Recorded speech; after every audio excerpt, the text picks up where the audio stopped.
بسم اللہ الرحمن الرحیم۔ السلام علیکم۔ آدم علیہ السلام کو جب جنت سے راندہ درگاہ کیا گیا، یعنی کہ جب جنت سے نکالا گیا، زمین پہ اتارا گیا، تو لکھا یہ ہے کہ حضرت آدم علیہ السلام جو وہاں سے چلنے لگے ہیں تو انہوں نے وہاں سے حجر اسود کو اٹھا لیا۔ حجر اسود کو بطور موڑے کے یعنی بیٹھنے کے لیے ایک سیٹ کے طور پر حجر اسود کو بغل میں لے لیا اور زمین پر اتار دیے گئے۔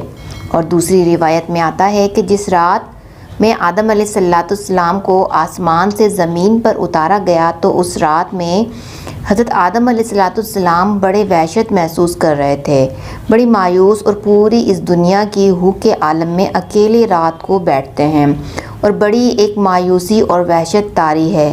اسی رات میں اللہ تبارک و تعالیٰ نے جنت کے دو جواہر یعنی ایک حجر اسود اور دوسرے مقام ابراہیم، یہ دو پتھر اللہ تبارک و تعالیٰ نے اس رات میں آدم علیہ السلام کے ساتھ اتار دیے۔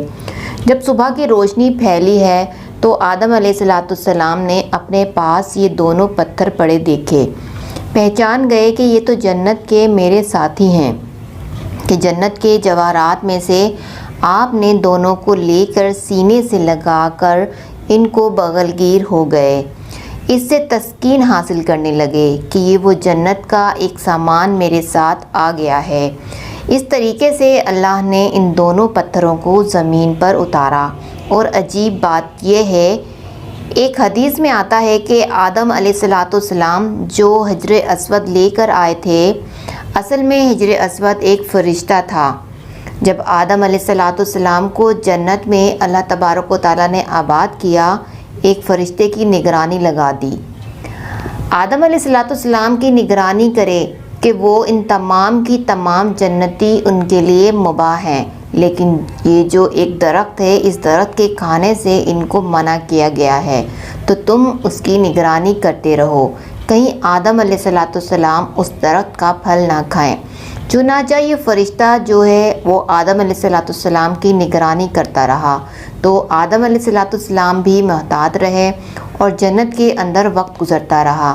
جب اللہ تبارک و تعالیٰ کو تکوینی طور پر منظور تھا کہ آدم علیہ السلام پھل کھائیں اور پھر آگے سارا پڑوسی جو ہوا، تو تکویلی نظام ہے اللہ کے ہاں یہ ہونا تھا، یہ مقدر تھا، تو اللہ تبارک و تعالیٰ نے آدم علیہ السلام سے اس فرشتے کو اوجھل کر دیا، یعنی آدم علیہ السلام کو فرشتہ دائیں بائیں کہیں نظر نہیں آیا۔ تو جب یہ آدم علیہ السلام کو پھل کھانے کا موقع آیا تو انہوں نے آگے بڑھ کر اس پھل کو کھا لیا۔ جیسے ہی پھل کھایا تو اللہ تبارک و تعالیٰ کے ہاں ظاہر ہے کہ ایک خاص قسم کا غضب نازل ہوا کہ یہ تمہیں منع کیا گیا تو کیوں کھایا۔ تو اسی ہیبت اور دبدبے کے عالم میں اللہ تبارک و تعالیٰ نے اس فرشتے کی طرف دیکھا۔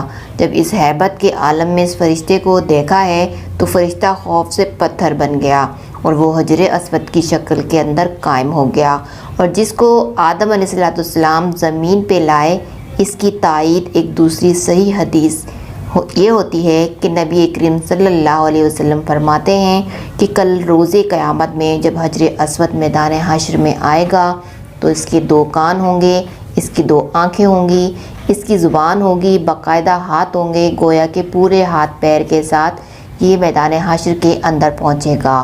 اور ساتھ ہی نبی صلی اللہ علیہ وسلم نے فرمایا کیونکہ حجر اسود اصل میں ایک فرشتہ تھا، وہاں اللہ تبارک و تعالیٰ دوبارہ اس کو انہی اعضاء کے ساتھ ظاہر کر دیں گے، اور وہاں پہنچ کر پھر دنیا کے اندر ان کو بوسہ کرنے والے جو لوگ ہیں ان کے حق میں گواہیاں دیں گے۔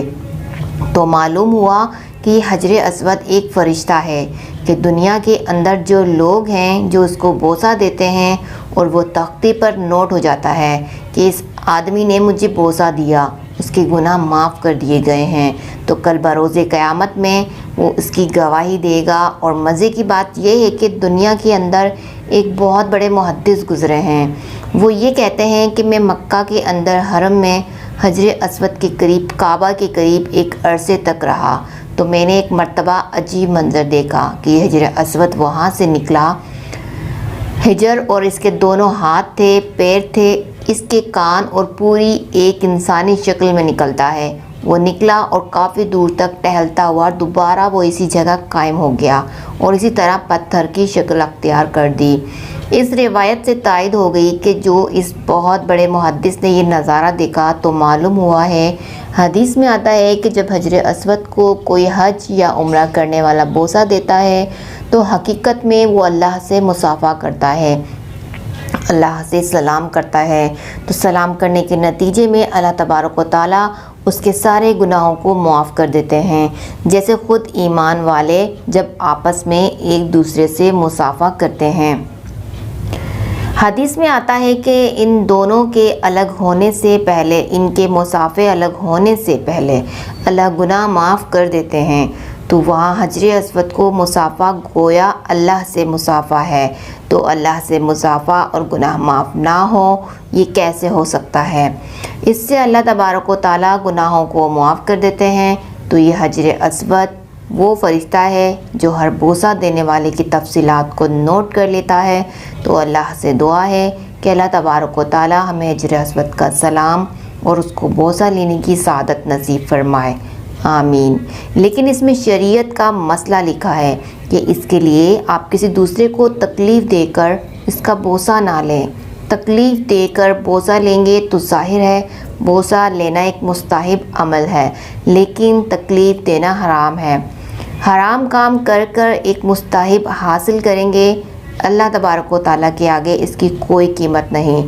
اگر نہیں موقع تو دور سے استلام کر لیں، استلام کر کے چوم لیں تو آپ کو وہی اجر ملے گا جو کہ بوسہ دینے کے موقع پر ملتا ہے۔